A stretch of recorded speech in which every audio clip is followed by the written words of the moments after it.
Chegamos aí à reta final das nossas aulas, voltado para esse concurso da PM, que vai ser no próximo domingo.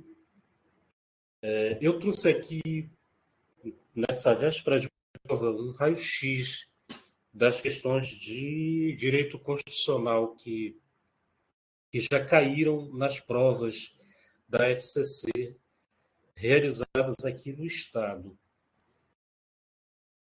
Eu trouxe aqui, então, um raio-x, praticamente, de todos os temas, de todos os assuntos principais do edital e os principais que caem nas provas. E é em cima desse raio-x que nós vamos fazer uma rápida revisão, aquela revisão de véspera. E também eu vou entrar no último ponto do nosso assunto, que é um assunto novo e pode ser que a banca ela explore, ela trate desse assunto, que é esse aqui do título 8º, que trata da ordem social. É um título pequeno, ele trata da questão do meio ambiente, da família, da criança, adolescente, jovem e idoso e dos indígenas. É um capítulo, um título da Constituição bem breve sobre essa parte da ordem social.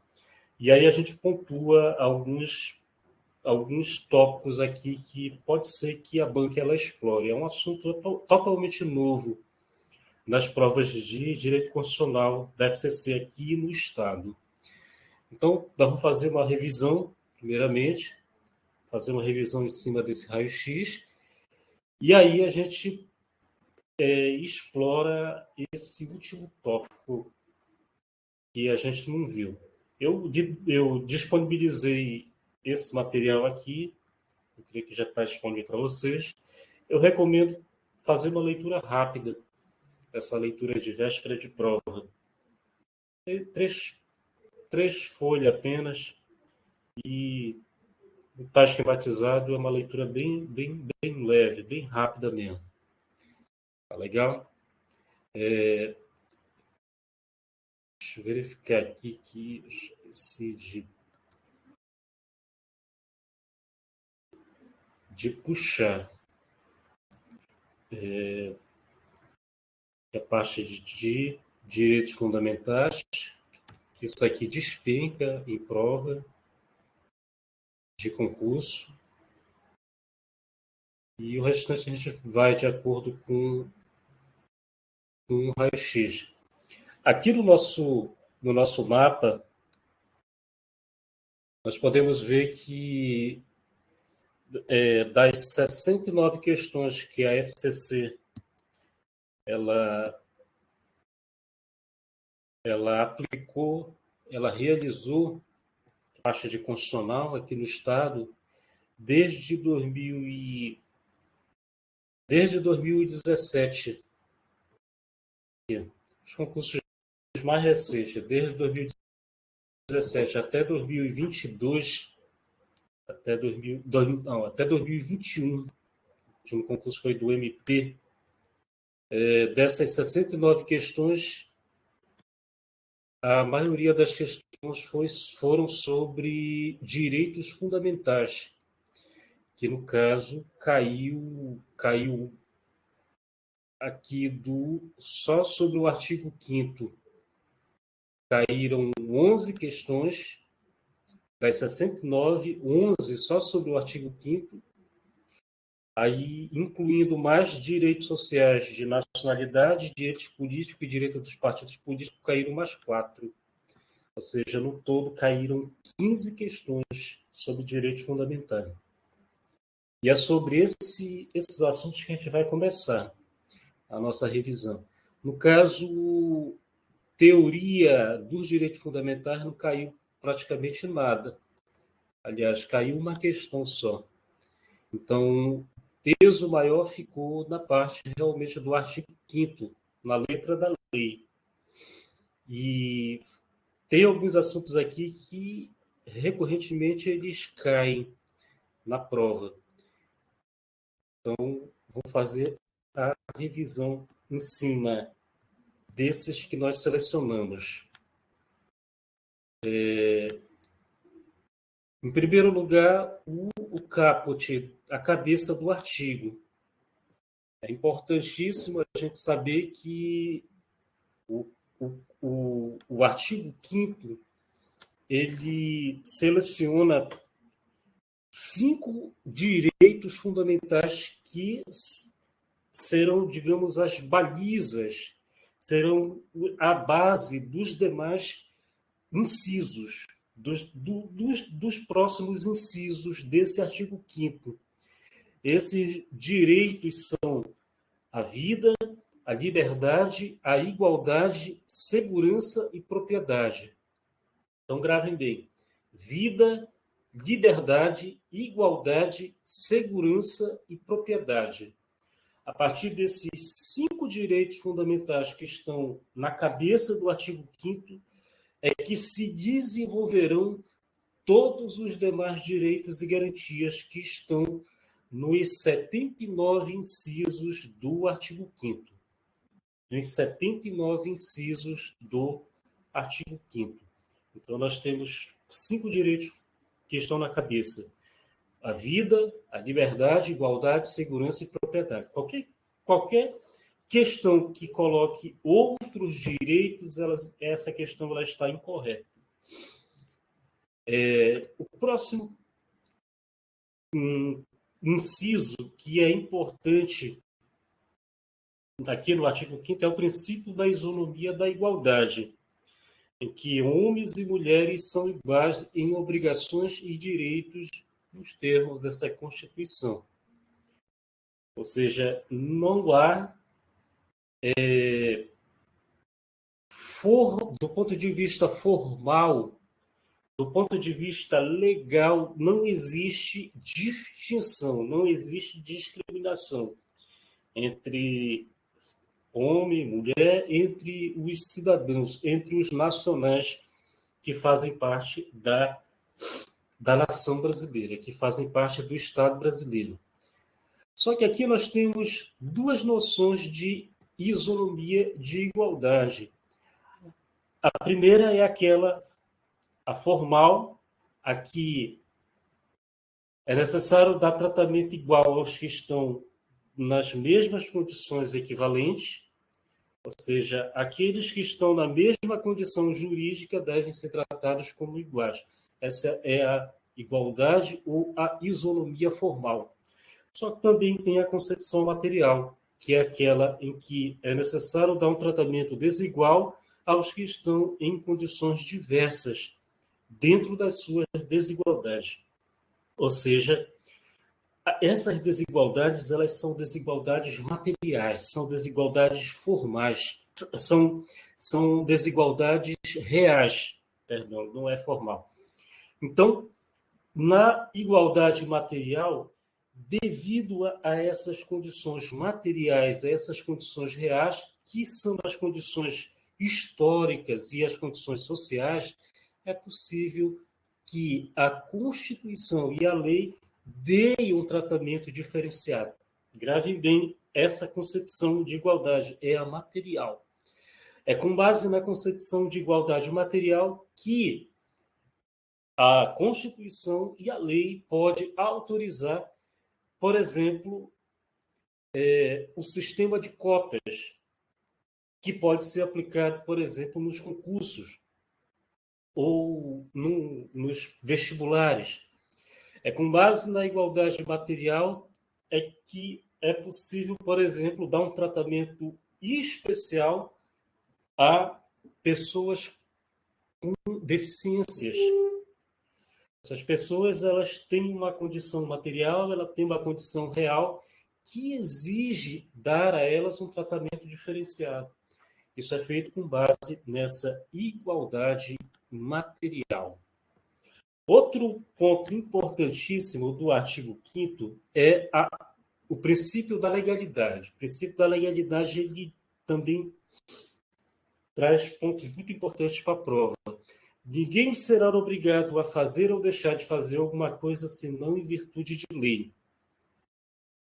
Ou seja, a lei, ela determina, a lei, ela impõe aquilo que eu posso fazer ou aquilo que eu posso deixar de fazer. Lei aqui, ela tem dois sentidos, que é o que a gente chama de concepções de legalidade. Ela tem duas concepções, ela tem dois sentidos, um para os particulares e outros para o poder público. Um para os particulares e outro para o poder público. Aos particulares tudo é permitido a eles na falta de norma proibindo. Ou seja, se não houver uma norma proibindo, o particular ele pode fazer, ele tem a autorização. Mas se houver uma norma proibindo, ele não pode fazer. Então, para o particular, a concepção de igualdade ela é do ponto de vista proibitivo. Quer dizer, tudo aquilo que não proíbe, aliás, tudo aquilo que proíbe deve constar de uma norma. Deve constar de uma norma. E, no caso, deve constar de uma lei. Aquilo que não constar de uma lei, de uma norma proibindo, isso significa que o particular ele tem a autorização, ele pode fazer. Já para o poder público, os agentes públicos, a administração pública como um todo, ela só pode atuar se houver uma lei autorizando, se houver uma lei permitindo. Isso significa dizer que se não houver uma lei, se não houver uma norma permitindo, o agente público, a administração pública, o Estado, o poder público como um todo, eles não podem agir. Eles não podem agir. Eles são proibidos de agir, de atuar. E aqui nós temos, dentro do princípio da legalidade, nós temos também que diferenciar. Nós temos que diferenciar o princípio da legalidade do princípio da reserva legal. O princípio da legalidade abrange a lei em sentido amplo e estrito. É todo e qualquer ato normativo estatal. Ou seja, toda e qualquer norma está abrangida pelo princípio da legalidade. Isso significa que, dentro do princípio da legalidade, estão abrangidos desde a Constituição, passando pelas leis aprovadas pelo Poder Legislativo, depois pelos atos com status de lei aprovado pelo Poder Executivo ou pelo Poder Judiciário, até aqueles atos normativos que são expedidos dentro da esfera administrativa. São atos administrativos com efeito normativo, como, por exemplo, um edital de concurso, ou uma circular, ou uma ordem de serviço. São atos administrativos, mas com efeito normativo. Então, o princípio da legalidade abrange todas as espécies normativas. Todas. Já o princípio da reserva legal, ele é mais restrito. A Constituição exige expressamente que determinada matéria seja regulada por lei formal ou atos com força de lei. Ou seja, aqui, o princípio da reserva legal ele está fazendo referência à lei em sentido mais restrito, em sentido formal. Ou seja, lei que pode ser aprovada pelo Poder Legislativo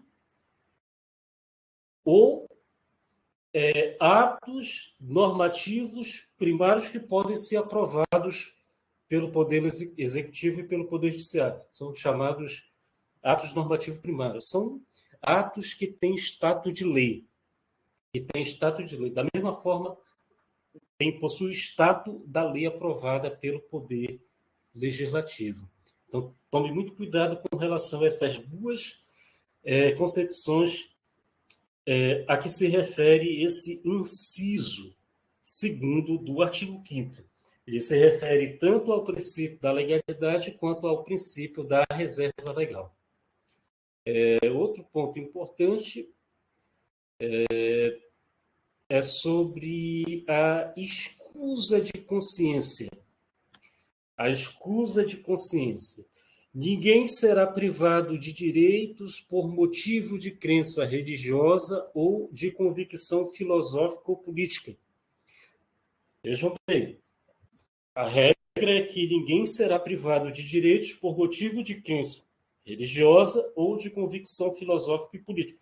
Inclusive, isso é um direito assegurado em outro inciso, como, por exemplo, o que trata aqui da liberdade de expressão e o que trata da liberdade religiosa, né? Então, nós temos vários direitos, por exemplo, a liberdade de crença, a liberdade de expressão, liberdade artística, científica. Todos esses direitos eles são protegidos pela Constituição. Ninguém será privado de direitos se alegar esses motivos, porque eles são protegidos pela própria Constituição. Só que tem um detalhe: serão privados se essas pessoas invocar esses direitos para eximir-se de obrigação legal a todos imposta e recusar-se a cumprir prestação alternativa fixada em lei.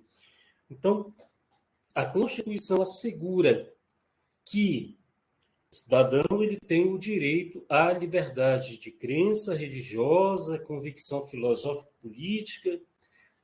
Só que, se houver uma determinação legal, se houver uma obrigação legal que poderá, no caso, ferir esse direito à liberdade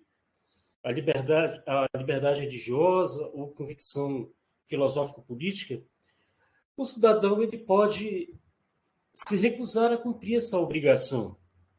Ele pode invocar o que se chama de escusa de consciência. Só que, no momento que ele faz esse exercício do direito da escusa de consciência, ele não vai cumprir aquela obrigação legal a todos imposta. Ele não vai cumprir, ele é eximido de cumprir. Só que tem um problema, só que tem um detalhe. Ele vai ser chamado a cumprir uma prestação alternativa. Então, o cidadão ele pode sim se recusar a cumprir uma obrigação legal a todos imposta, só que ele não pode se recusar a cumprir a prestação alternativa. Essa prestação alternativa ela não tem relação com essa obrigação legal a todos imposta, que é essa obrigação que vai de contra, que é contrária a essa liberdade de crença religiosa ou convicção filosófica e política. Vou citar um exemplo para ficar mais claro, que inclusive despenca na prova de concurso. O caso do serviço militar obrigatório. Caso do serviço militar obrigatório. Todos devem se alistar. Todos devem se alistar. Mas, se por acaso o cidadão disser eu não vou me alistar porque a minha crença religiosa ela me impede de pegar em arma e de matar.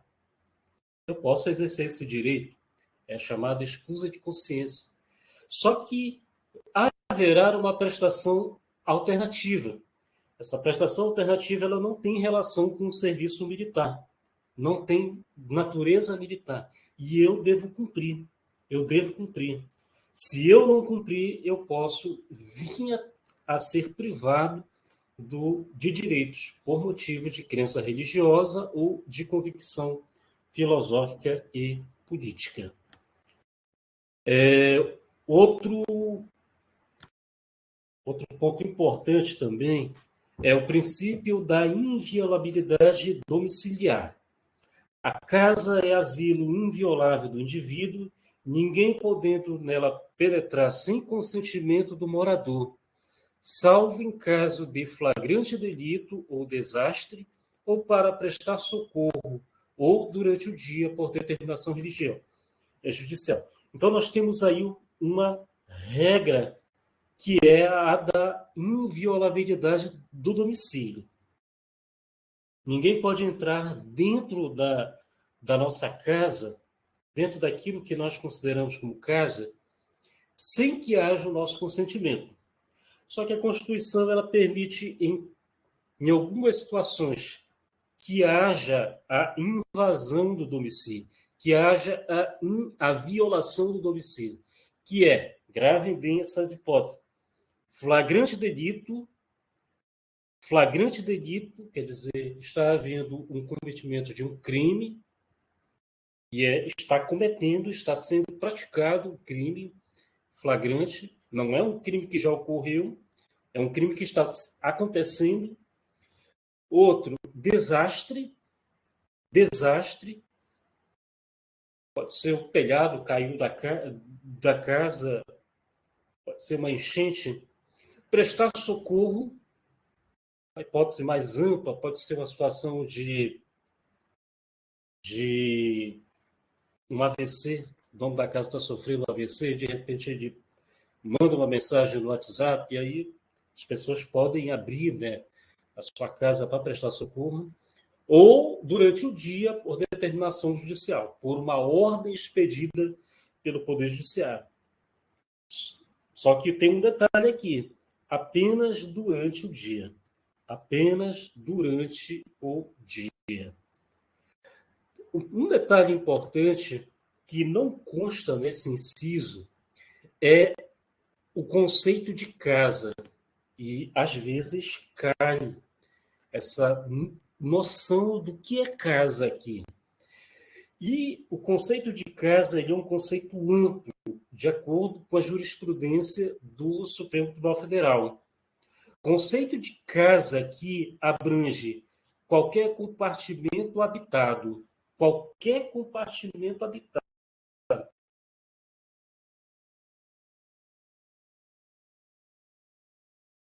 Pode ser qualquer aposento ocupado de habitação coletiva.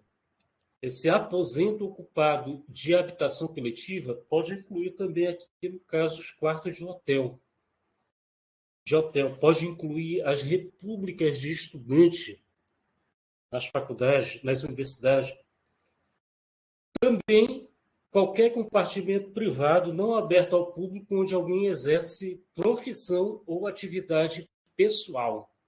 Vejam bem, esse ponto aqui eu acho que é um dos mais relevantes.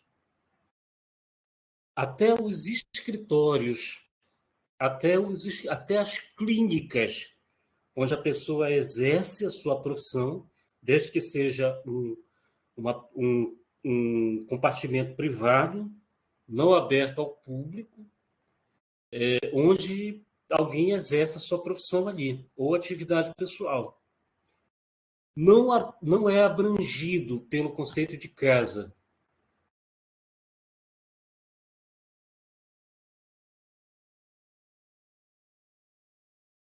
Não é abrangido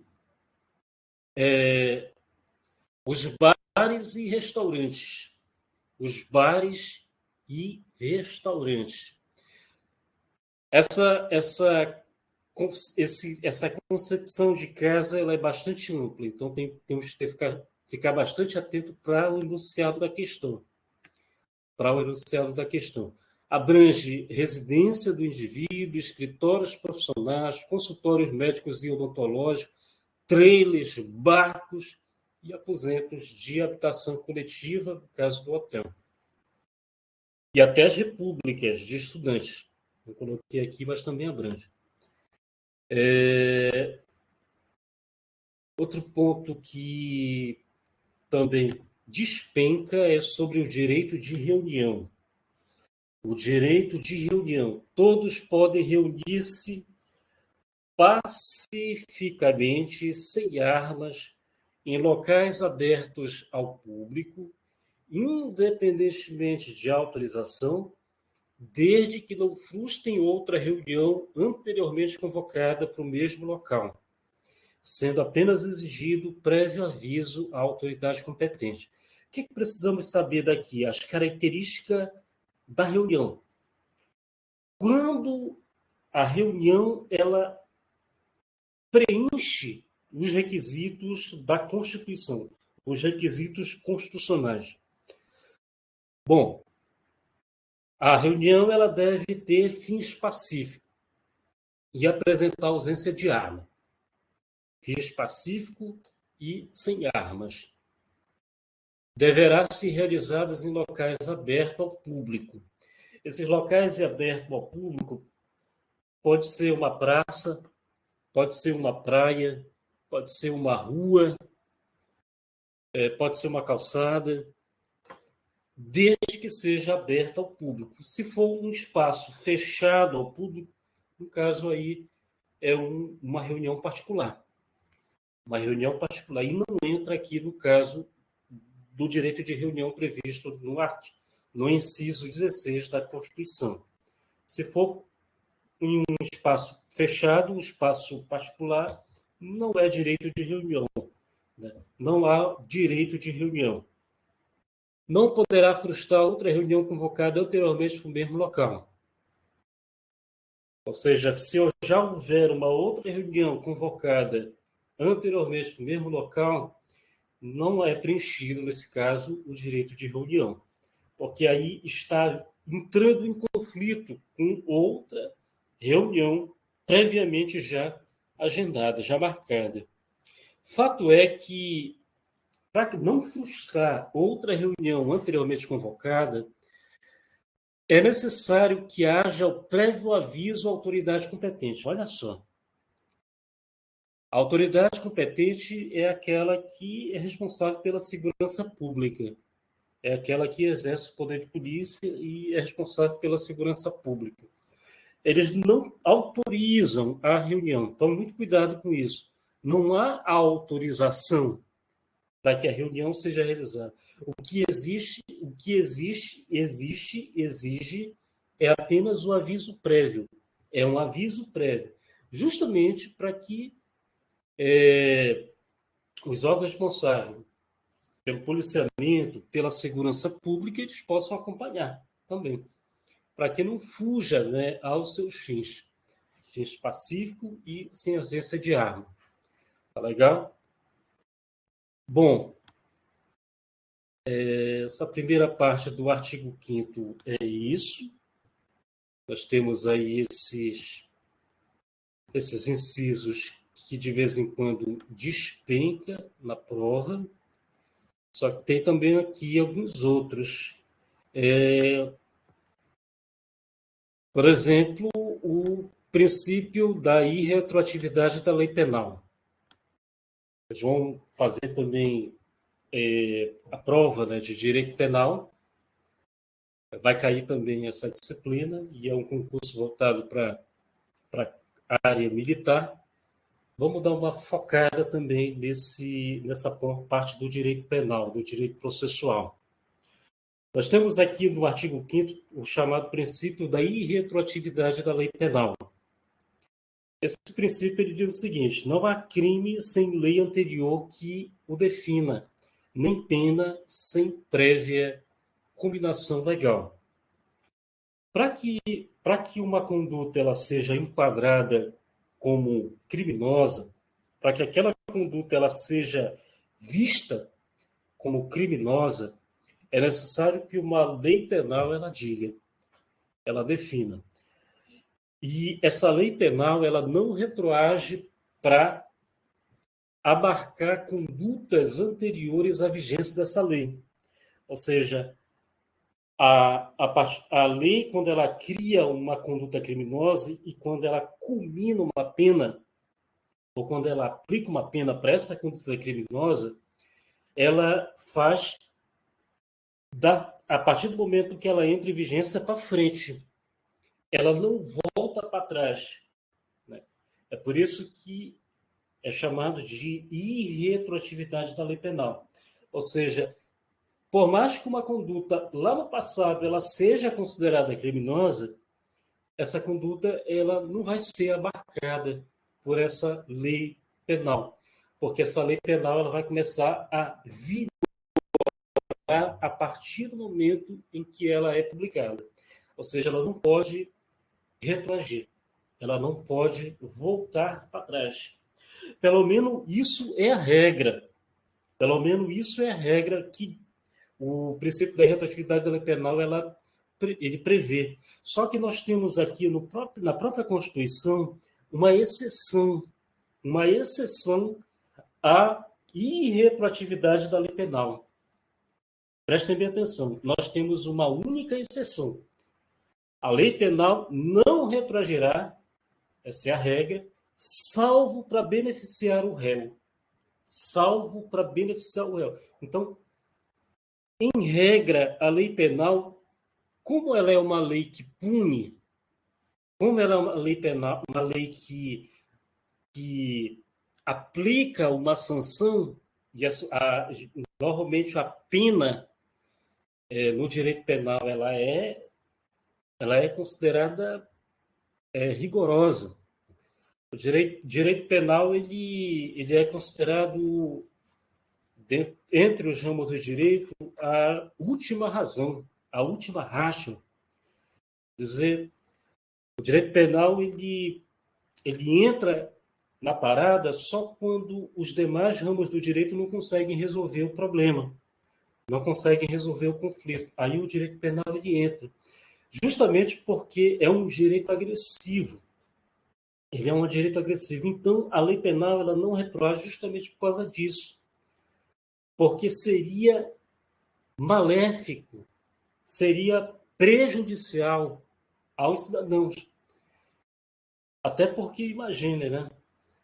Uma conduta lá no passado que não era considerado crime, de repente entra uma lei dizendo essa lei ela retroage até o ano tal, ela volta até o ano tal. Isso seria inadmissível. Seria pegar todos aqueles que cometeram aquela conduta e aplicar uma sanção. Não teria cadeia que iria suportar. E seria até um contrassenso, né? Então, a lei penal, como ela é uma lei que pune, ela não pode prejudicar, ela não pode retroagir porque ela prejudica, mas ela pode retroagir para beneficiar o réu. Olha só, essa é a única exceção em que a lei penal ela pode retroagir. Grave muito bem isso aqui. Vamos citar um exemplo para ficar bem claro. O caso, por exemplo, do crime de adultério. Nós já tivemos, dentro do direito penal brasileiro, esse crime. Aquele que pulava a cerca, ele era considerado criminoso, seja homem, seja mulher. E sofria a sanção penal, sofria uma pena. Imagine aí se essa lei ela tivesse em vigência e tivessem várias pessoas cumprindo pena lá na penitenciária. A partir do momento que entrasse em vigência uma lei extinguindo, abolindo o crime de adultério, essa lei ela beneficiaria aqueles que estão cumprindo a pena em razão desse crime. Então, ela beneficiaria eles. Ou seja, ela poderia ser aplicada a eles. Imediatamente, eles poderiam ser soltos. E seria extinta a sua pena. Seria extinta por essa razão, por conta da abolição do crime, por conta da supressão, da extinção dessa figura criminosa chamada de crime de adultério. Então, para beneficiar o réu, é possível.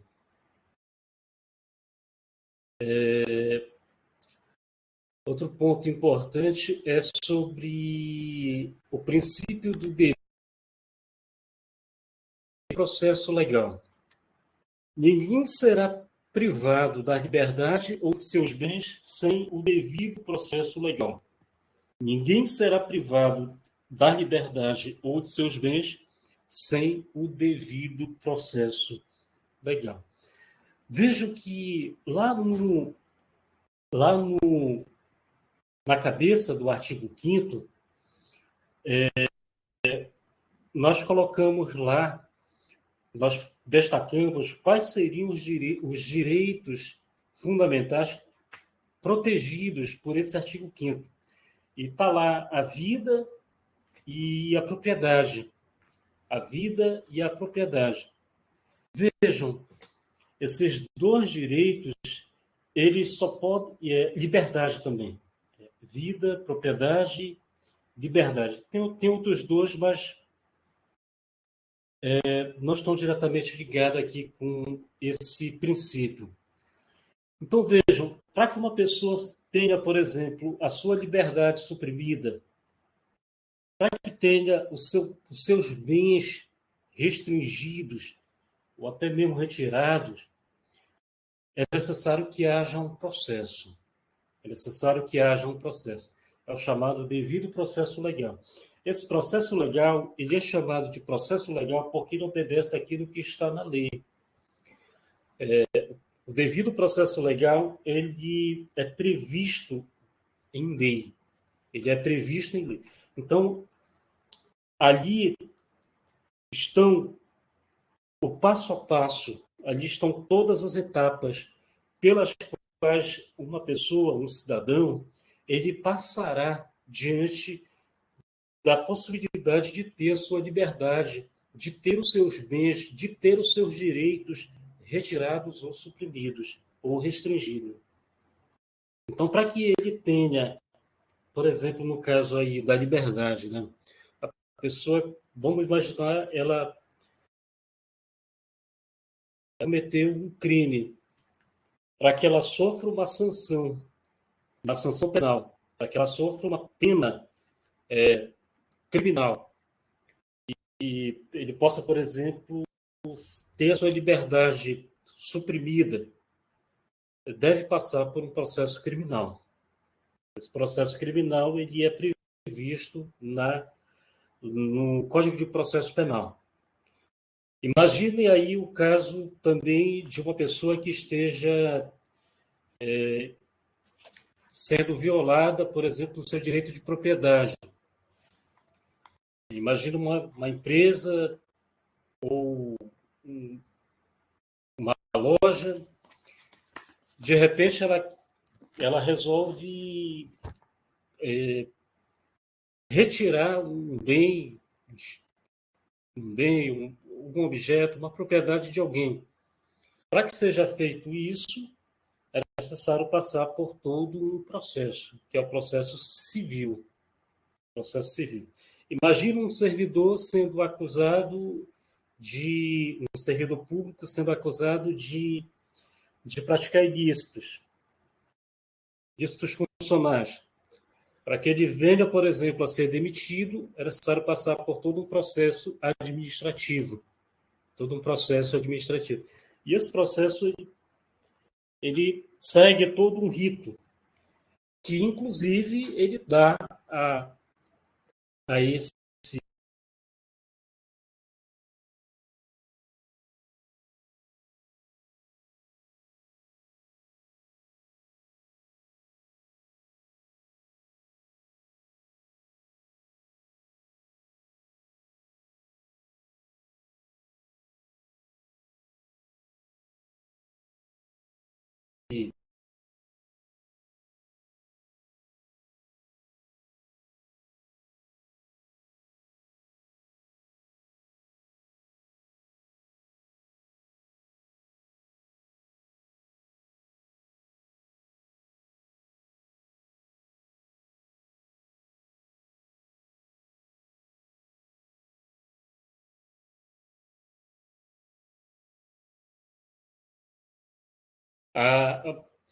mais um ponto que de vez em quando cai é sobre a prisão, caso de prisão por dívida. O caso de prisão por dívida. Ninguém será preso senão em flagrante delito. Não, aqui no caso. Aqui, das hipóteses por prisão por dívida. Não haverá prisão civil por dívida, salvo a do responsável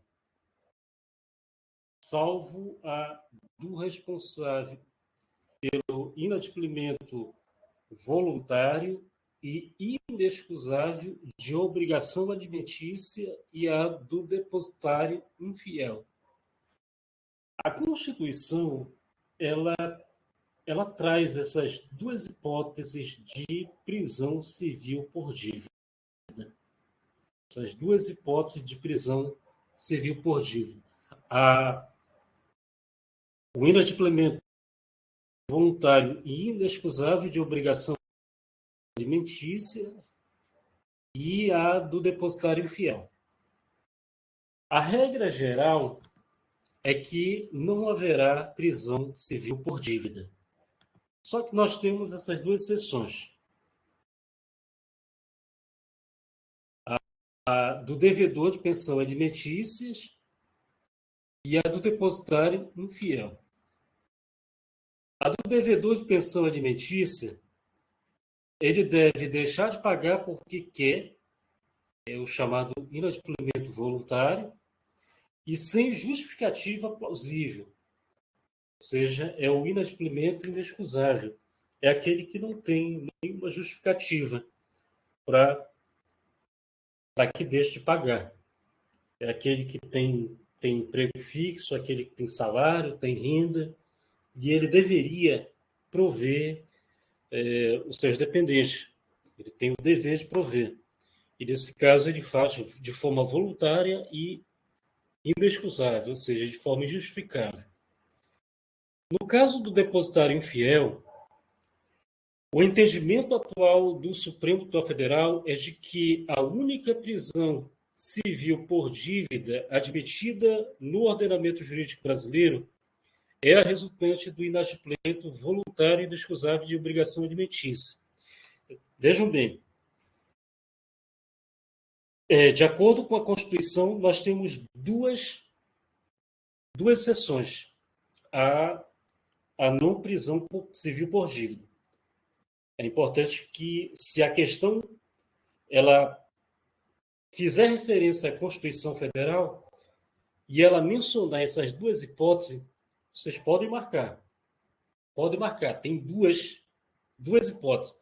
Prisão civil por dívida, a pensão alimentícia e depositário infiel. Só que se a questão fizer referência à jurisprudência do Supremo Tribunal Federal, se a questão ela começar fazendo referência à jurisprudência do Supremo Tribunal Federal, o entendimento é que, de acordo com essa jurisprudência, é que só existe uma hipótese, que é a de pensão alimentícia, aquele que deixa de pagar a pensão alimentícia. Certo? Qual é o motivo, professor? Qual é a razão pela qual o Supremo Tribunal Federal ele não considera a hipótese de depositário infiel como uma hipótese de prisão civil por dívida? Eu trouxe aqui o entendimento. Ficou meio longo, mas ele é mais completo para a gente entender. O Brasil ele é signatário da Convenção Americana de Direitos Humanos, o chamado Pacto de São José da Costa Rica. Ou seja, o Brasil ele assinou esse pacto, o Pacto de São José. Inclusive vai cair na prova da PM de vocês.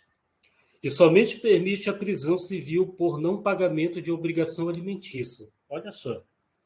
O Pacto de São José da Costa Rica admite apenas o pagamento, a prisão civil por não pagamento de obrigação alimentícia. Segundo o Supremo Tribunal Federal, esse tratado, por ser de direitos humanos, tem status supralegal, ou seja, está abaixo da Constituição e acima de todas as leis na hierarquia das normas. Assim, ele não se sobrepõe à Constituição, ou seja, permanece válida a autorização constitucional para que o depositário infiel seja preso. Ou seja, o Brasil ele assinou esse tratado internacional, esse pacto internacional, que é regional, americano, a nível de América, que permite apenas, no caso, a prisão civil por não pagamento de obrigação alimentícia. Só que esse pacto ele não fala sobre, no caso, ele não tem força diante dessa previsão constitucional. Ou seja, a Constituição, em termos de hierarquia das normas, ela é maior que o pacto. Ela é maior que o pacto. Ele não tem status de emenda à Constituição. A Convenção Americana de Direitos Humanos, por ser de direitos humanos, status supralegal, suspendeu toda a eficácia da legislação infraconstitucional que regia a prisão do depositário infiel. Ou seja, para o STF, o Pacto de São José produziu um efeito paralisante sobre toda a legislação infraconstitucional que determinava a prisão do depositário infiel. Não houve revogação do texto constitucional. A Constituição de 88 continua autorizando a prisão do depositário infiel. No entanto, a legislação infraconstitucional, a legislação abaixo da Constituição, está impedida de ordenar essa modalidade de prisão, em razão da Convenção Americana Supralegal. Ou seja, o Pacto de São José ele não permite, no caso, a prisão no caso do depositário infiel. Ela não permite. Só que como esse pacto ele é de direitos humanos e ele está acima da lei, no caso, que determina a prisão do depositário infiel, esse pacto ele paralisa essa legislação. Ou seja, ele proíbe que a legislação que está, no caso, abaixo do pacto, a legislação infralegal, a legislação infraconstitucional, ela prossiga com o trâmite a fim de processar e de condenar o depositário infiel. É uma parada aí que eu sei que pode ser difícil de entender em um primeiro momento. Mas foi esse o entendimento do Supremo. Quer dizer, a Constituição ela autoriza a prisão do caboclo por dívida, por pensão alimentícia e do depositário infiel. Só que aí o Pacto de São José ele não permite a prisão do depositário infiel, mas permite apenas daquele que deixa de pagar a pensão alimentícia. Aí o que acontece? A legislação brasileira que seria usada para processar, julgar e condenar o depositário infiel, ela tem status inferior a esse pacto. Ela é inferior em termos de hierarquia das normas. Então, ela tem a sua eficácia suspensa por esse pacto, que é um pacto internacional, que trata, no caso, de direitos humanos. Para fins de prova, o que é que vocês precisam levar?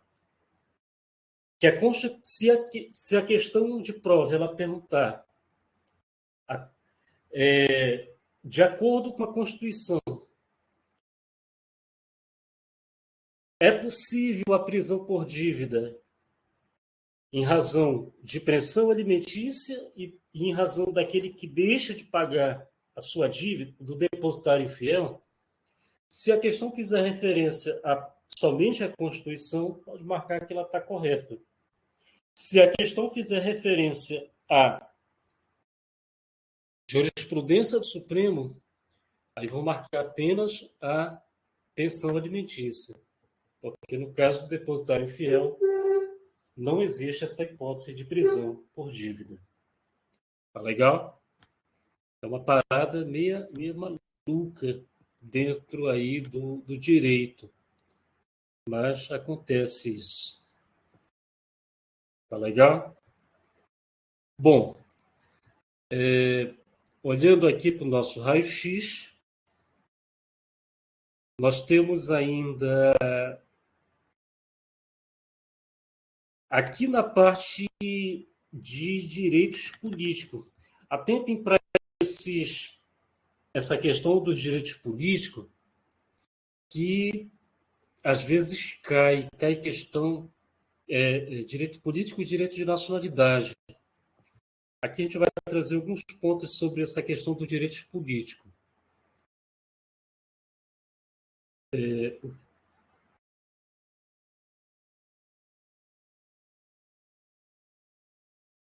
Os direitos políticos, eles são classificados em dois tipos. Eles são classificados nos direitos políticos positivos e direitos políticos negativos. Direito político positivo estão relacionados à participação ativa do cidadão. São os direitos relacionados ao exercício do sufrágio. É o direito de votar, eleger, também chamado de capacidade eleitoral ativa, e o direito de ser votado, eleito, que é a capacidade eleitoral passiva. Então, direito político positivo é o direito que assegura ao cidadão a participação ativa na vida política, que é o direito de votar, eleger, chamado de capacidade eleitoral ativa, como de ser votado e ser eleito, que é a capacidade eleitoral passiva. Direito político negativo limitam o exercício da cidadania, impedindo a participação dos indivíduos na vida política estatal. E daí nós temos duas categorias de direitos políticos negativos: a inelegibilidade e as hipóteses de perda e suspensão dos direitos políticos. Inelegibilidade e perda e suspensão dos direitos políticos. Sobre os direitos políticos positivos, que é aquele que garante a participação ativa do cidadão na vida política, o que nós temos aqui? Ponto principal.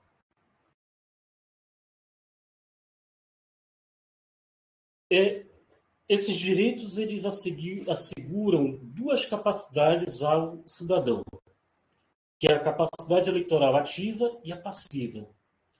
A capacidade eleitoral ativa é o atributo dá a ele, ao cidadão, os atributos de se alistar como eleitor e de votar nas eleições, nos plebiscitos e nos referendos.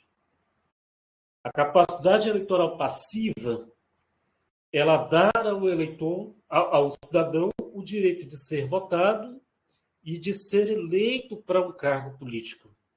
É a chamada elegibilidade. Então, a capacidade eleitoral ativa, o cidadão tem o direito de votar. Né? Tem o direito de votar. De escolher. Ele tem o direito de escolher. E, a capacidade eleitoral passiva, tem o direito de colocar o seu nome, a sua vida, a sua história para ser votado e ser eleito com cargo político. Importante fazer essa diferenciação. A capacidade eleitoral ativa, ela é adquirida com um alistamento eleitoral. Com um alistamento eleitoral, que é feito na Justiça Eleitoral. Ela é feita, a questão ela é adquirida logo quando a pessoa completa 16, 18 anos. 16 anos ela é facultada. Ele pode, se ele quiser, se alistar. Com 18 anos ela é obrigatória. Então nós temos aqui esse alistamento e o voto. O voto, isso aqui é importantíssimo. O alistamento e o voto, eles são obrigatórios para os maiores de 18 anos, é facultativo. É facultativo, quer dizer, eles não são obrigados.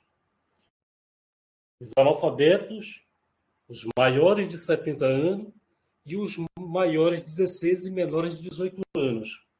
Grave essa relação aqui. É proibido para os estrangeiros e os conscritos. Conscritos são aqueles que estão prestando o serviço militar obrigatório. Eles são chamados de conscritos. Esse alistamento eleitoral é aquele que a gente faz na justiça eleitoral para tirar, né, o chamado título de eleitor.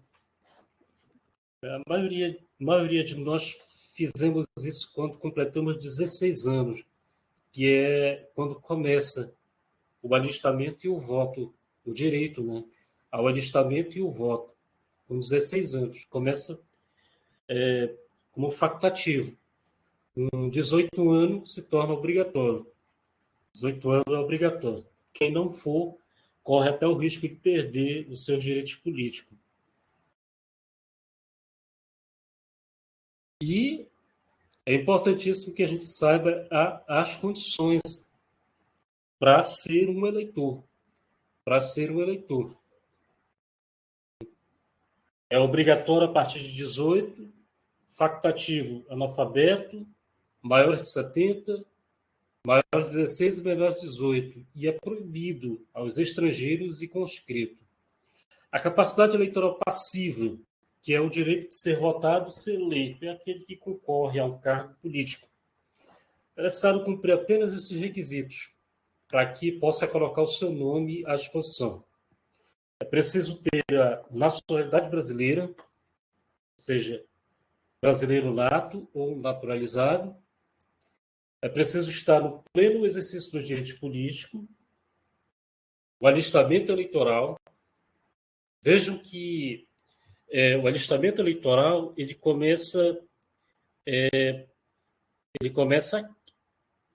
introduz o cidadão na vida política.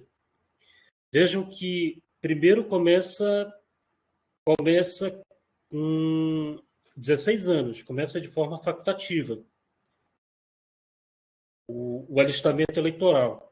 Quer dizer, o cidadão ele começa a participar da vida política como um eleitor, aquele que tem o direito de votar.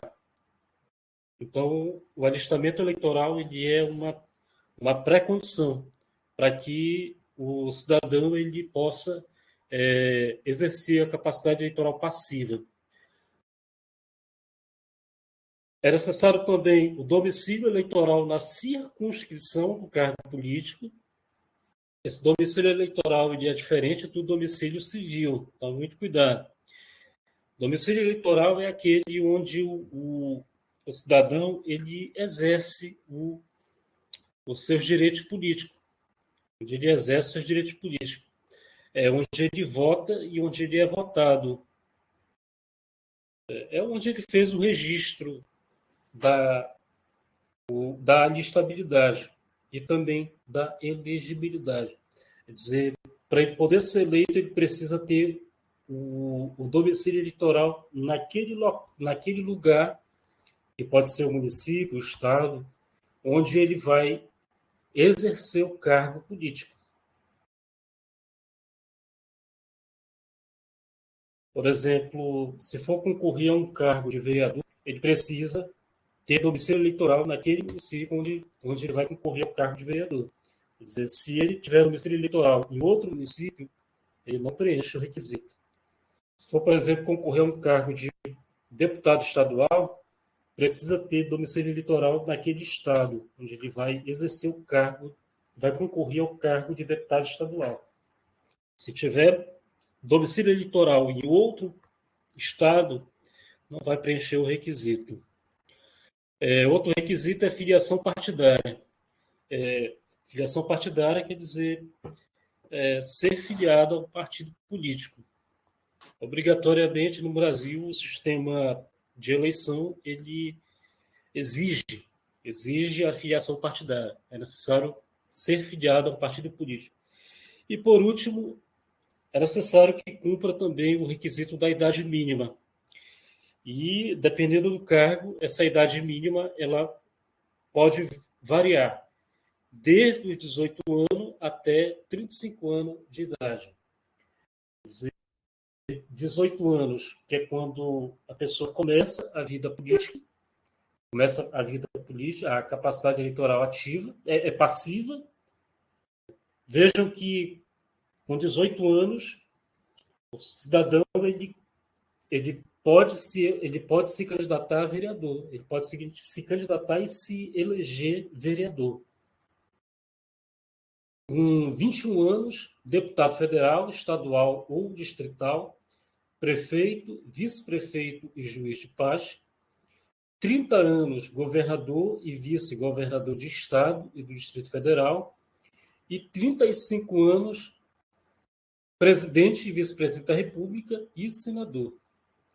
Vejam que nós temos uma diferença aqui na questão da idade. Enquanto que na capacidade eleitoral ativa, quer dizer, para se alistar como eleitor, para votar, o direito ao voto, ele começa com 16 anos. Começa com 16 anos aqui. Começa de forma facultativa. Já a capacidade eleitoral passiva, ela começa com 18 anos. Com 18 anos, cargo de vereador. E vejam aqui, na capacidade eleitoral passiva, ela é exercida plenamente apenas com 35 anos para o cargo de presidente e vice-presidente da República e senador. Então, nós só nos tornamos cidadãos plenos com 35 anos. Com 35 anos. Gravem bem isso aí. Eu já vi questão de prova perguntando com que idade o cidadão ele se torna cidadão pleno. Ele se torna cidadão pleno com 35 anos, que é quando ele pode concorrer a qualquer cargo político dentro do Estado, dentro do sistema político. Tá legal? Em relação aos direitos políticos negativos, que nós temos, no caso, as inelegibilidade e a perda e suspensão dos direitos políticos. Eu chamo a atenção aqui para o caso da perda e suspensão dos direitos políticos. Há uma distinção entre perda e suspensão.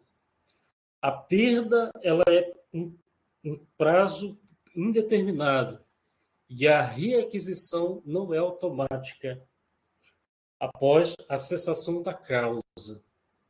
Quer dizer, se houver a perda dos direitos políticos, é necessário que haja uma sentença, uma decisão judicial restabelecendo esses direitos que foram perdidos. Já a suspensão ela é por um prazo determinado e a reaquisição ela é automática. Quer dizer, a decisão judicial ela já determina o período e após esse período da suspensão, automaticamente ele é novamente readquirido esses direitos. Quais são as hipóteses? É importante que a gente grave quais são as hipóteses de perda e suspensão dos direitos políticos. É vedada a cassação de direitos políticos. Vejam que a Constituição Federal ela não permite a cassação de direito político é proibido, significa dizer que uma pessoa não pode ter o seu direito político suspenso ou perdido por tempo indeterminado, porque acabaria se tornando uma pena perpétua, uma sanção perpétua, que no caso a Constituição ela proíbe as penas perpétuas, ela proíbe. E para que não haja essa cassação, é que ela estabeleceu apenas as hipóteses de perda ou suspensão. Haverá perda dos direitos políticos no caso de cancelamento da naturalização por sentença transitada em julgado. Haverá suspensão dos direitos políticos no caso da incapacidade civil absoluta. Suspensão dos direitos políticos no caso da condenação criminal transitada em julgado enquanto durarem seus efeitos. Haverá perda dos direitos políticos no caso da recusa de cumprir a obrigação a todos impostas ou prestação alternativa, nos termos do artigo 5º, inciso 8º. E haverá a suspensão do direito político em caso de condenação por improbidade administrativa. Por improbidade administrativa. O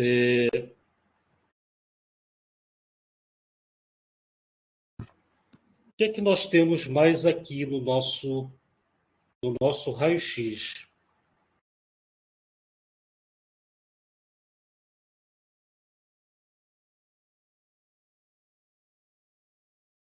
Aqui na parte que trata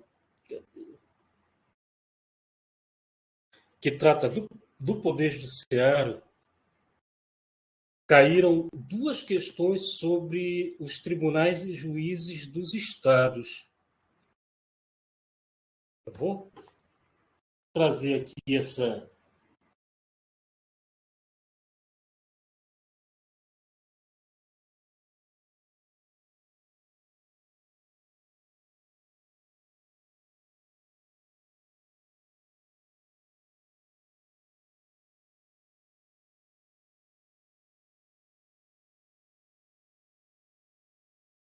Aqui a parte da Justiça Estadual.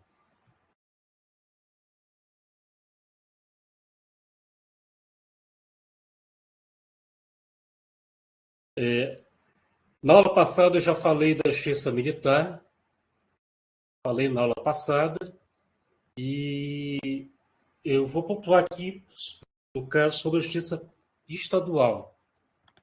Justiça Militar, a Justiça Estadual está prevista no artigo 125 e os seus parágrafos. É assegurar à Justiça Estadual a autonomia organizacional, funcional, administrativa e financeira. Há dois tipos de órgãos que fazem parte da Justiça Estadual. Um é a Justiça Comum e outro é a Justiça Militar Estadual. A Justiça Comum ela é aquela justiça que julgará as causas, as matérias, que não seja de um juízo especial, de uma justiça especial, melhor. A justiça especial é a justiça militar, a do trabalho e a eleitoral. Tudo aquilo que não é dessas justiças, dessa justiça especial, a militar, a do trabalho e a eleitoral, é da justiça comum. E aí essa matéria ela será ou da Justiça Federal ou da Justiça Estadual. Então, nós temos uma divisão aí entre Justiça Comum e Justiça Especial. Então, tudo aquilo que não for da justiça especial, no caso da militar, da do trabalho e da eleitoral, é da justiça comum, que se subdivide em federal e estadual. No caso aqui da justiça estadual, a justiça comum estadual, ela é constituída dos seguintes órgãos: juízes de direito, que são os juízes de primeiro grau, e os tribunais de justiça, que são os, os órgãos de segundo, que é o órgão de segundo grau. A Constituição Federal, ela autoriza a criação da Justiça Militar Estadual. Vejam bem, a Constituição Federal, ela autoriza a criação da Justiça Militar Estadual. Para que ela seja criada, é necessário que uma lei estadual crie. Lei estadual poderá criar, mediante proposta do Tribunal de Justiça, a Justiça Militar Estadual. Vejam que é uma lei estadual que criará essa justiça especializada. Até porque ela é uma justiça que vai atuar dentro do Estado. Uma justiça que vai atuar dentro do Estado. E, normalmente, ela vai julgar os casos que envolvam os militares estaduais. Os militares estaduais, aqueles que são aqueles que atuam dentro do Estado, que são vinculados ao Estado, certo? Essa lei estadual, ela é uma lei de iniciativa do Tribunal de Justiça, quer dizer, o Tribunal de Justiça que deve propor essa lei para o Poder Legislativo Estadual, no caso, a Assembleia Legislativa. Essa Justiça Militar Estadual, ela é constituída de juízes de direito e conselhos de sentença, que são os órgãos de primeiro grau. Juízes de direito e conselhos de sentença, que são os órgãos de primeiro grau.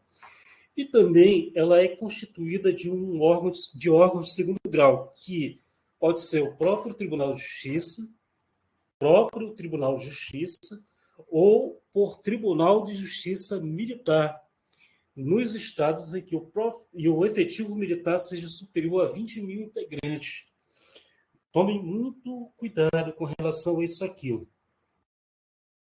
Se o efetivo ele não for superior a 20 mil integrantes, quem exercerá a justiça de segundo grau é o próprio Tribunal de Justiça. É o próprio Tribunal de Justiça. Se esse efetivo militar ele for superior a 20 mil integrantes, a lei estadual poderá criar a Justiça Militar Estadual, constituída de um Tribunal de Justiça Militar. De um Tribunal de Justiça Militar. No nosso caso aqui do Estado do Amapá, nós não temos um Tribunal de Justiça militar. Nós não temos, porque o efetivo ainda é baixo. O efetivo ainda é baixo, no caso, abaixo de 20 mil integrantes. Tá legal? Então, tome muito cuidado com relação a isso aqui. A competência da Justiça Estadual. A Justiça Estadual, ela tem, novamente, aí, ela se desdobra no exercício, né, de competências que são da Justiça Comum e da Justiça Militar. Da Justiça Comum e da Justiça Militar. A Justiça Comum, ela é exercida de forma residual. As competências da Justiça Comum, ela é exercida de forma residual. Ou seja, cabe julgar todas as causas que não forem de competência da Justiça Especial, Justiça Militar, do Trabalho e Eleitoral e da Justiça Federal. A Constituição Federal, ela prevê expressamente apenas a competência das justiças, da Justiça Militar, do Trabalho Eleitoral e da Justiça Federal. Ela não previa as competências da Justiça Comum Estadual, porque essas competências ela é residual, ou seja, tudo aquilo que não for da competência da Justiça Especial, que no caso é da Justiça Militar, Trabalho Eleitoral e da Justiça Federal, será da Justiça Estadual Comum.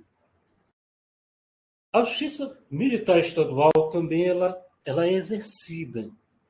dela é exercida.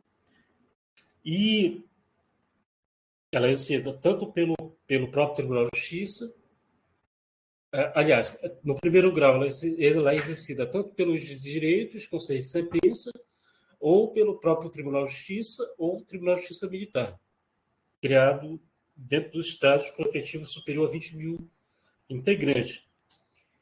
Então, compete a essa justiça processar e julgar os militares do Estado nos crimes militares definidos em lei e as ações judiciais contra atos disciplinares militares. Vejo aqui que nós temos uma dupla competência. Tem a competência para julgar os crimes militares e as ações judiciais e os atos disciplinares militares. Esses atos disciplinares militares são as infrações funcionais que ocorrem devido à violação de alguma ordem ou de alguma norma do Código Militar, do Código dos Regulamentos Militares. Não são propriamente crimes militares, são chamados atos disciplinares militares. Só que, salvo aqui, ressalvada a competência do júri, do tribunal do júri, quando a vítima for civil, cabendo ao tribunal competente decidir sobre a perda do posto e da patente dos oficiais e da graduação das praças. Vejam que é excluída da competência da Justiça Militar Estadual os casos em que o militar ele pratica crimes contra civis. Crimes contra civis. Nesse caso aqui, se for crime doloso contra a vida, o órgão competente é o tribunal do júri, se a vítima for civil. Se a vítima for civil.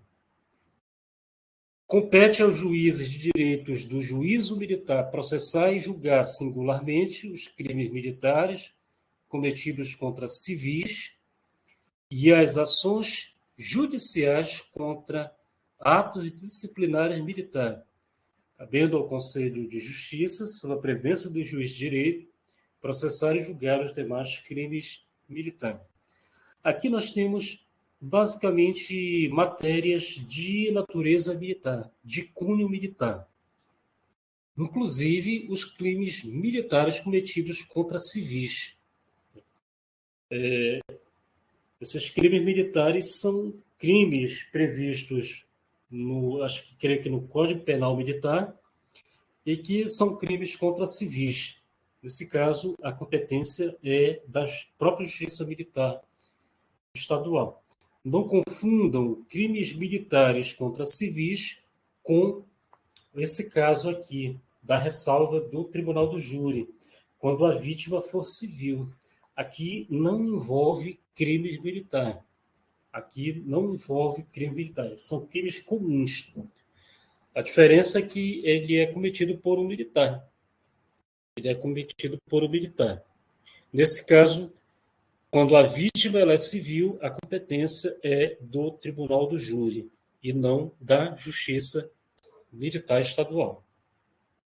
Cabe aos militares a instituição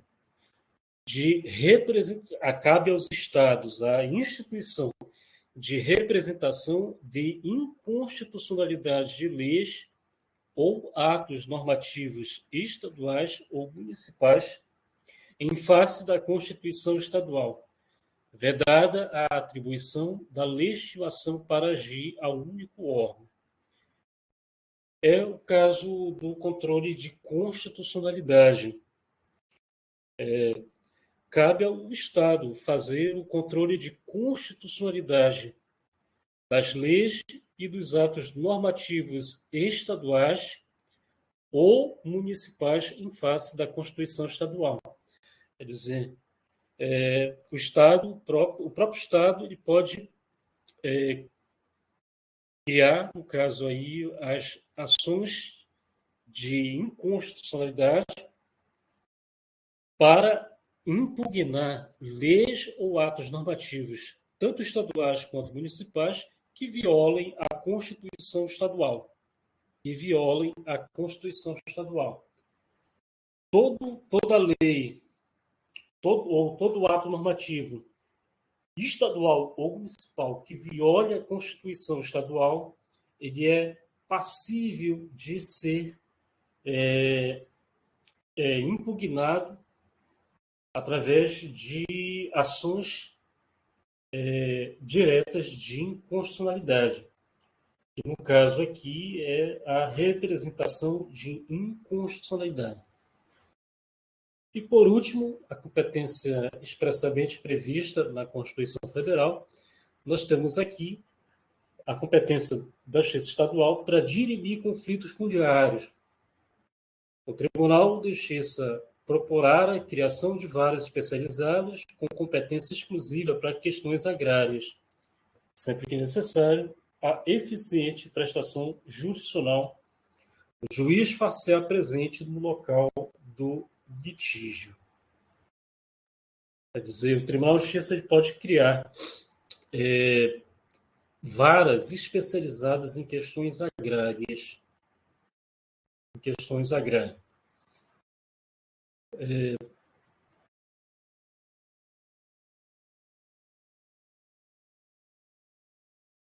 Para a gente concluir, eu gostaria de falar brevemente aqui desse último ponto que nós não vimos, o que trata da ordem social. Aqui nós temos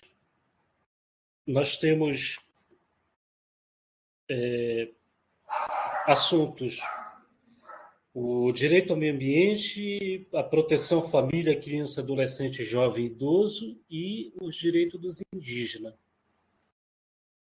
Está dentro desse capítulo, desse título que trata da ordem social. A ordem social tem como base o primado do trabalho.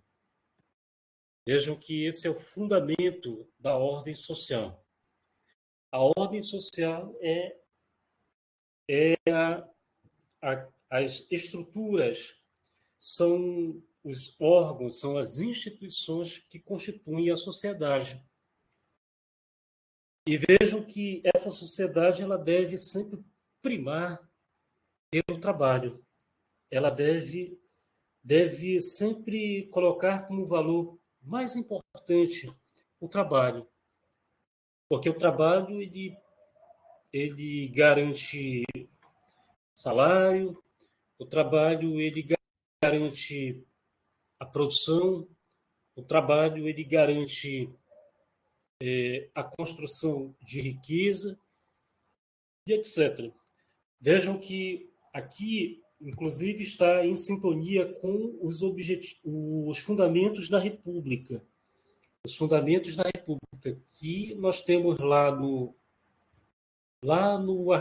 artigo 1º. Lá no artigo 1º, aqui. A República Federativa do Brasil, formada pela união indissolúvel dos estados e municípios e do Distrito Federal, constitui-se em Estado democrático de direito e tem como fundamentos os valores sociais do trabalho e da livre iniciativa. Os valores sociais do trabalho e da livre iniciativa. Quer dizer, o trabalho ele é mais importante do que o lucro. O trabalho ele é mais importante do que as tecnologias, do que os meios de produção. Porque o trabalho ele está diretamente ligado a uma atividade humana.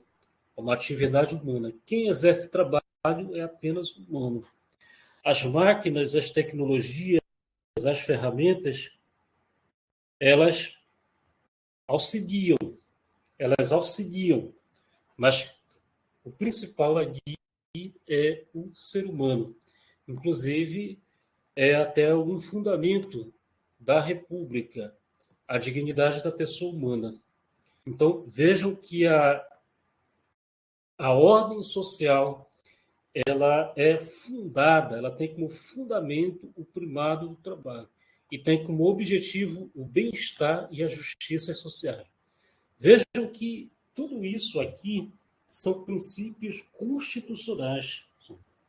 O nosso Estado democrático de direito, ele não é um Estado comunista. Ele não é um Estado comunista, como alguns pensam, né? Que às vezes leem a Constituição e dizem que a Constituição ela é comunista. Não é verdade. A nossa Constituição ela tem como fundamento a dignidade da pessoa humana. Ela tem como fundamento o bem-estar e as justiças sociais. E, para isso, o Estado deve elaborar e deve executar políticas sociais. O Estado exercerá a função de planejamento das políticas sociais, assegurada na forma da lei a participação da sociedade. Vejam que é um direito do cidadão participar da construção das políticas sociais, participar do monitoramento, participar do controle e da avaliação dessas políticas. É um direito da sociedade, é um direito do cidadão participar da formulação, do monitoramento, do controle e da avaliação dessas políticas. Sobre o meio ambiente ele foi elevado pelo artigo 225 à categoria de direito fundamental. Vejam que nós temos fora daquele título segundo, aqui, vejam que nós temos fora do título segundo da Constituição, que trata dos direitos e garantias fundamentais, nós temos aqui no artigo 225, nós temos também um direito fundamental. Isso mostra que os direitos que estão previstos no título 2º da Constituição, ele não é um rol fechado, ele não é um rol taxativo, é um rol exemplificativo. Isso significa que há outros direitos em outras partes da Constituição, como no caso aqui no artigo 225. Todos têm direito ao meio ambiente ecologicamente equilibrado, bem de uso comum do povo e essencial à sadia qualidade de vida, impondo-se ao poder público e à coletividade o dever de defendê-lo e preservá-lo para as presentes e futuras gerações. Nós temos aqui vários elementos que compõem esse direito fundamental ao meio ambiente. Nós temos aqui o direito ao meio ambiente ecologicamente equilibrado, o direito ao meio ambiente que é bem de uso comum do povo. Uso comum do povo não é propriedade privada, não é bem particular. É essencial à qualidade de vida. É essencial à qualidade de vida, impondo-se ao poder público e à coletividade o dever de defendê-lo e preservá-lo para as futuras e presentes gerações. Vejam que é dever do poder público e também é dever da própria sociedade. É dever da coletividade defender e preservá-lo.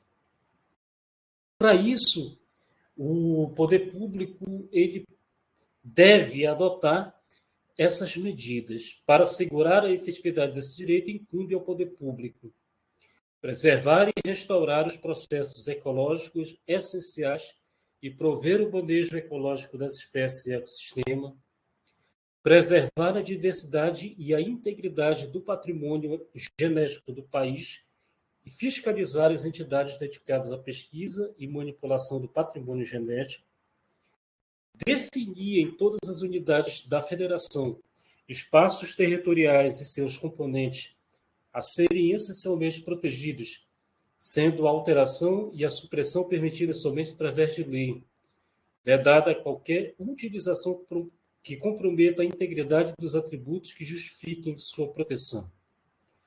Exigir na forma da lei para a instalação de obra ou atividade potencialmente causadora de significativa degradação do meio ambiente, estudo prévio de impacto ambiental, controlar a produção, a comercialização e o emprego de técnicas, métodos e substâncias que comportem risco para a vida, a qualidade de vida do meio ambiente, proteger, promover a educação ambiental em todos os níveis de ensino e a conscientização pública para a preservação do meio ambiente, proteger a fauna e a flora, vedadas na forma da lei, práticas que coloquem em risco a sua função ecológica, provoquem a extinção de espécies ou submetam os animais à crueldade. Essas são algumas das medidas que a Constituição ela exemplifica para garantir o direito ao meio ambiente. Nós temos no parágrafo 2º o chamado princípio do poluidor-pagador. Aquele que explorar recursos minerais fica obrigado a recuperar o meio ambiente degradado, de acordo com a solução técnica exigida pelo órgão público competente na forma da lei. Vejam que esse princípio do poluidor-pagador ele diz respeito a recursos minerais. Recursos minerais. Até porque os recursos minerais eles têm eles têm um impacto muito maior, um impacto de degradação muito maior. Então, principalmente porque ele cria crateras no solo, desvia, às vezes, curso de rios, gera desmatamento. Todos esses impactos eles são, são obrigados, eles geram o dever de recuperação, é o chamado poluidor-pagador. Aquele que degrada, ele deve reparar, ele deve recuperar aquilo que foi degradado. No parágrafo 3º, nós temos as chamadas responsabilizações, as sanções em decorrência dos danos ao meio ambiente. As condutas e atividades consideradas lesivas, danosas ao meio ambiente, sujeitarão os infratores, que podem ser pessoas físicas ou jurídicas. Tome muito cuidado com relação a isso aqui. Pessoas jurídicas também estão incluídas. As sanções penais, olha só, e administrativas, independentemente da obrigação de reparar os danos. Se diz que aqui, esse parágrafo 3º, nós temos diferentes esferas de responsabilidade e de sanções. Nós temos a esfera penal, a criminal. Essas condutas elas podem ter reflexos dentro da esfera criminal, podem ser consideradas crime, podem ter reflexos dentro da esfera administrativa, a ponto de, por exemplo, gerar multas, gerar interdições, suspensões de atividade, e também possui reflexos na esfera civil, quando obriga aqueles que provocaram dano a reparar. Essa reparação ela pode ser tanto recuperando aquilo que foi degradado, quanto indenizando. E aí, essa indenização ela é feita em pecúnia, feita em dinheiro.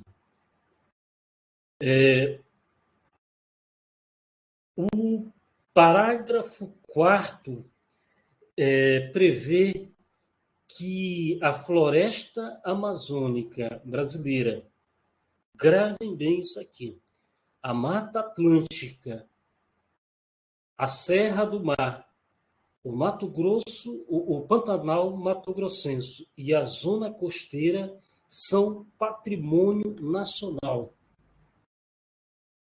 E sua utilização far-se-á na forma da lei, dentro de condições que assegurem a preservação do meio ambiente, inclusive quanto ao uso dos recursos naturais. Vejam que a Constituição Federal ela elevou ao status de patrimônio nacional.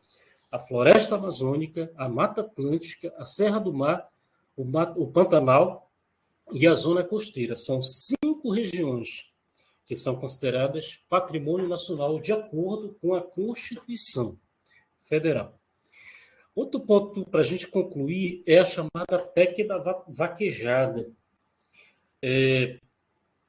Não se consideram cruéis as práticas desportivas que utilizem animais, desde que sejam manifestações culturais, conforme o parágrafo 1º do artigo 215 da Constituição Federal, registradas como bem de natureza imaterial, integrante do patrimônio cultural brasileiro, devendo ser regulamentadas por lei específica que assegure o bem-estar dos animais envolvidos.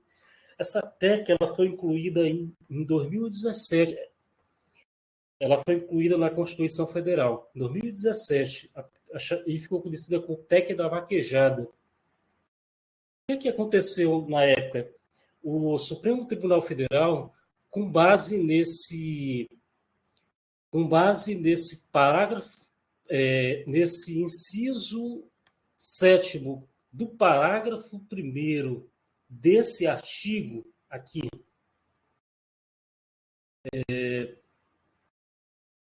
ó, proteger a fauna e a flora, vedadas na forma da lei, as práticas que coloquem em risco sua função ecológica, provoquem a extinção de espécie ou submetam os animais à crueldade.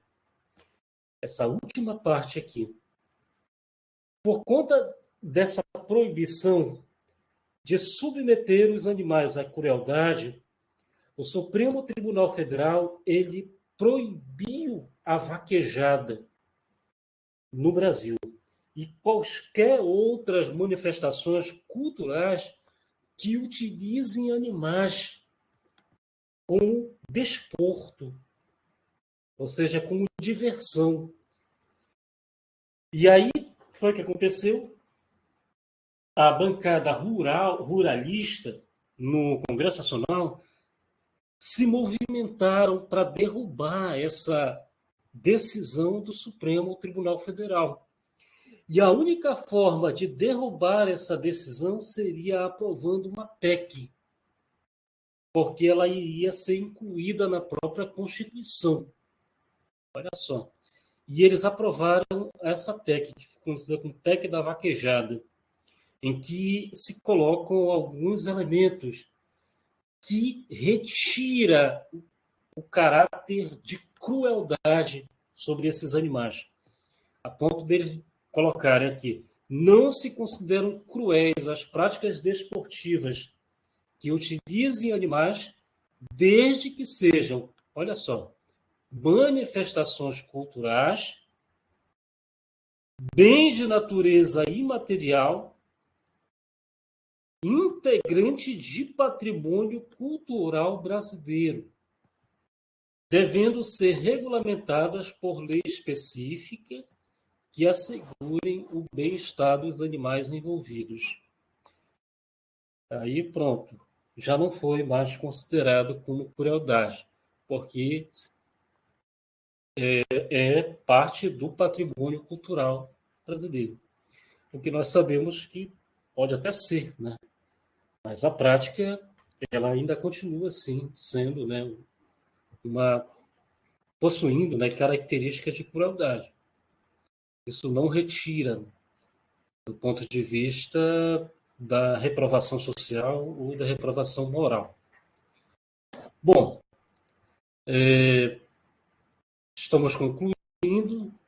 Aqui no capítulo 7º, nós temos vários direitos assegurados à família, à criança, o adolescente, o jovem e o idoso. Direitos da família. A família é a base da sociedade, tem especial proteção do Estado.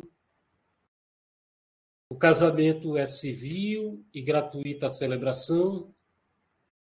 O casamento religioso tem efeito civil Se você casar na igreja ou em qualquer igreja, basta levar a certidão religiosa até o cartório, que tem efeito civil,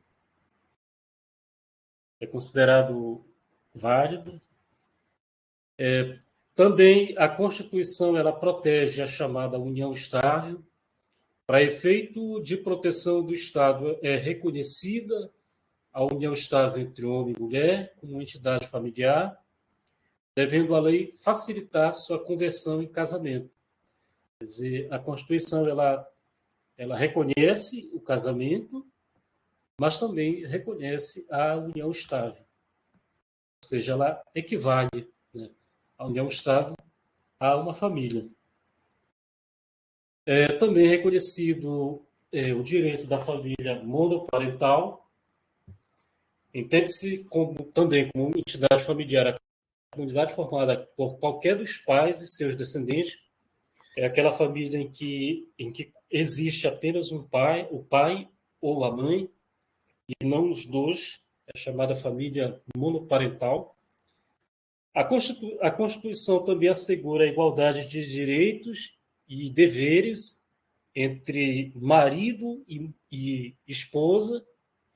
Direitos e deveres referentes à sociedade conjugal são exercidas igualmente pelo homem e pela mulher. Tome muito cuidado com relação a isso aqui. Não existe hierarquia entre direitos e deveres, entre marido e esposa. Ou seja, o marido ele não é o chefe da casa, a mulher não é a chefa da casa. Na verdade, ambos exercem de forma igual os poderes e deveres, direitos dentro da sociedade conjugal, dentro da família. Tome muito cuidado com relação a isso aí. Não há hierarquia entre eles. O casamento civil pode ser dissolvido pelo divórcio. A Constituição ela permite o divórcio. O planejamento familiar também é um direito garantido pela Constituição, fundado nos princípios da dignidade da pessoa humana e da paternidade responsável. O planejamento familiar é livre decisão do casal, competindo ao Estado propiciar recursos educacionais e científicos para o exercício desse direito, vedada qualquer forma coercitiva por parte de instituições oficiais ou privadas. Vejam que o planejamento familiar ele é baseado na livre decisão do casal.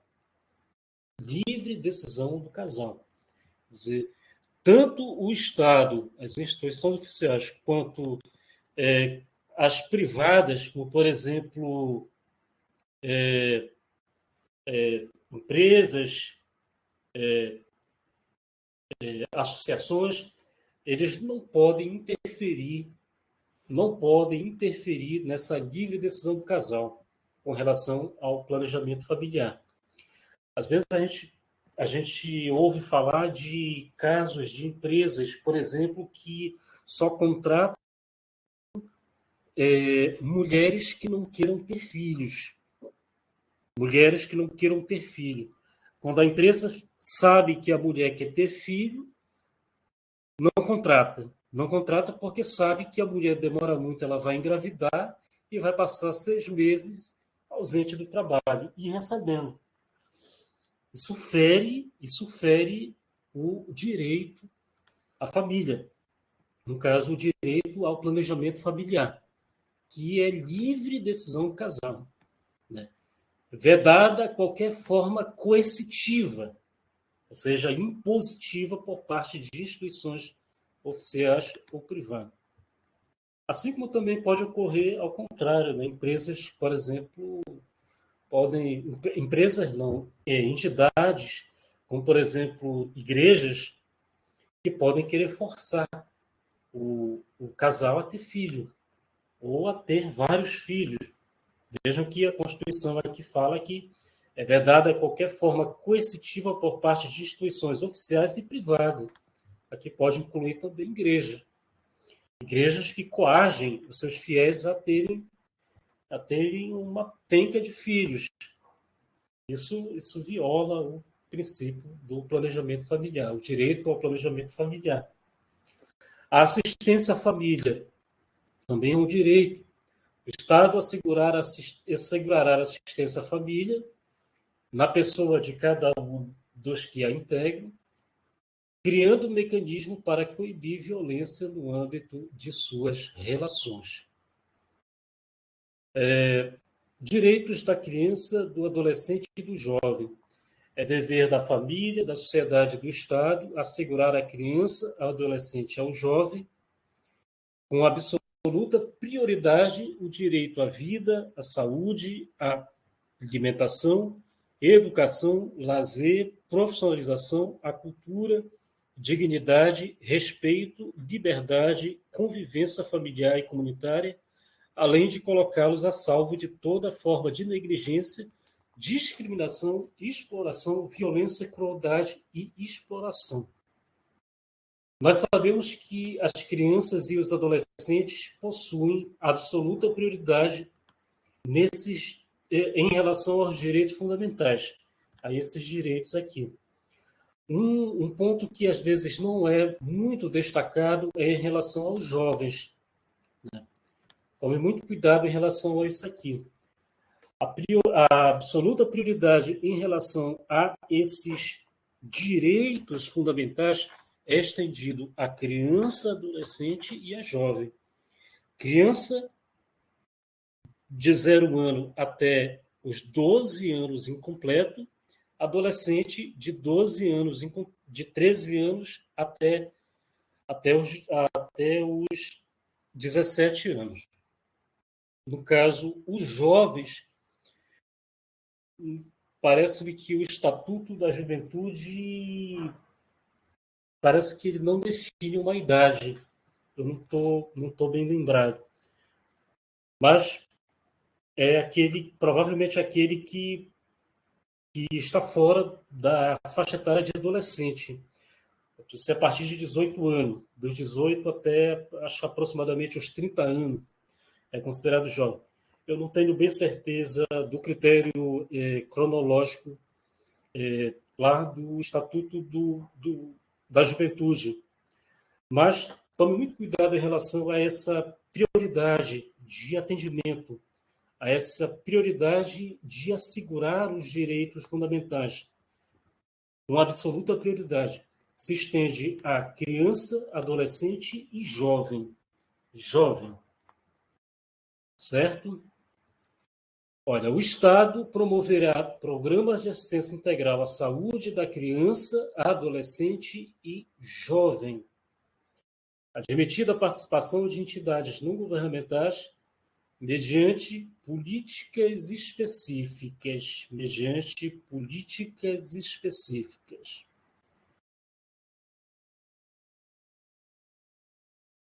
A lei disporá sobre normas de construção dos logadores e dos edifícios de uso público e de fabricação de veículos de transporte coletivo, a fim de garantir o acesso adequado às pessoas portadoras de deficiência.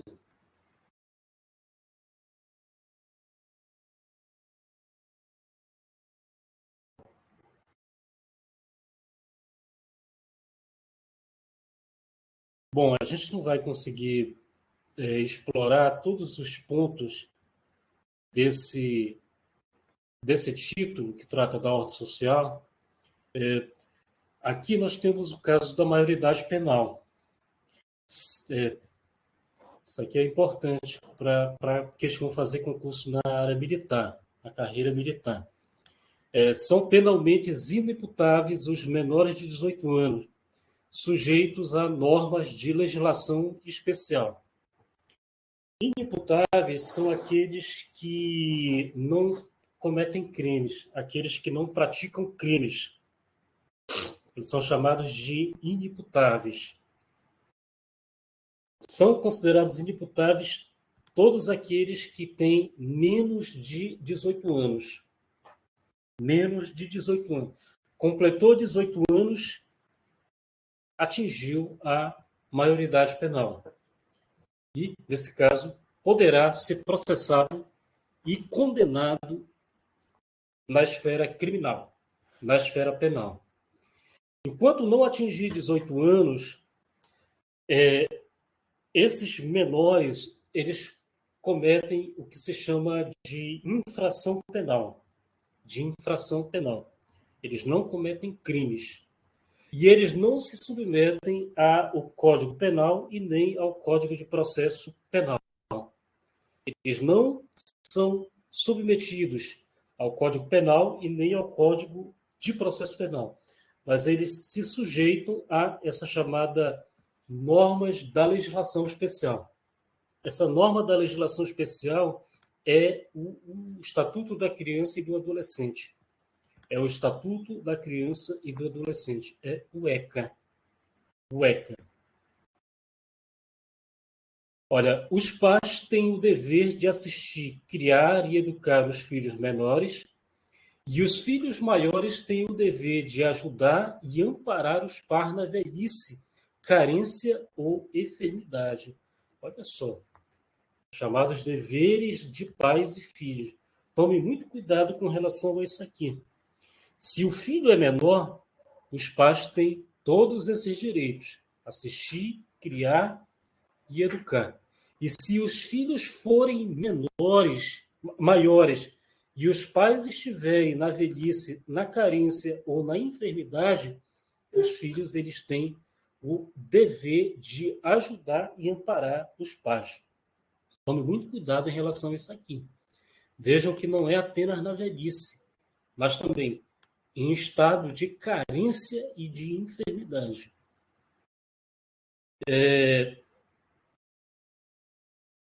Os maiores de 65 anos é garantida a gratuidade dos transportes coletivos urbanos. Fiquem muito atento em relação à idade da gratuidade dos transportes coletivos urbanos.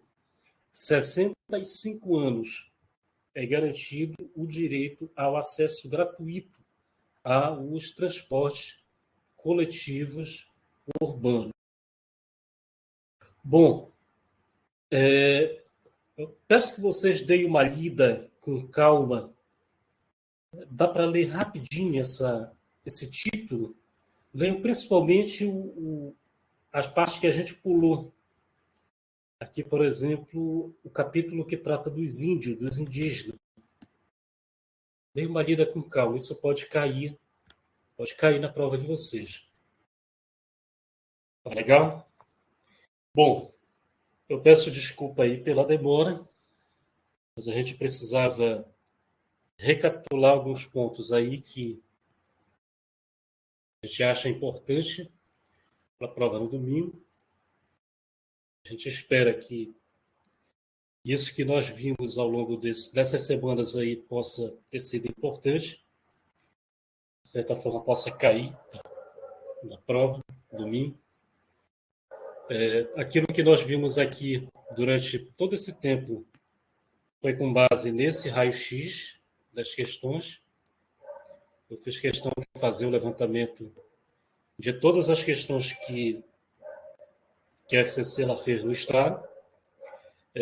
Lembrando que a nossa labuta aí nos concursos não vai acabar com esses dois concursos aí, que vai ter prova. Lembrando que vai ter também mais o edital da PM para oficial. Provavelmente vai cair o mesmo conteúdo, parece. E dependendo do tempo aí, a gente vai conseguir aprofundar. Vamos aprofundar e também vamos trazer questões para resolver. Vamos trazer essas questões desse levantamento, desse raio-x que nós fizemos da FCC. Por mais que seja a Fundação Carlos Chaga que possa fazer essa prova, no entanto, a gente consegue ter uma base. Até porque a Fundação Carlos Chaga, a Fundação Getúlio Vargas, ela tem algumas semelhanças com a FCC. A gente vai conseguir aproveitar. Tá legal? Bom, então era isso que nós tínhamos Agradeço aqueles que acompanharam e esperamos que façam uma boa prova domingo. E sigamos firmes aí na preparação para concurso. Pode contar com nós. Tá legal? Até a próxima, então.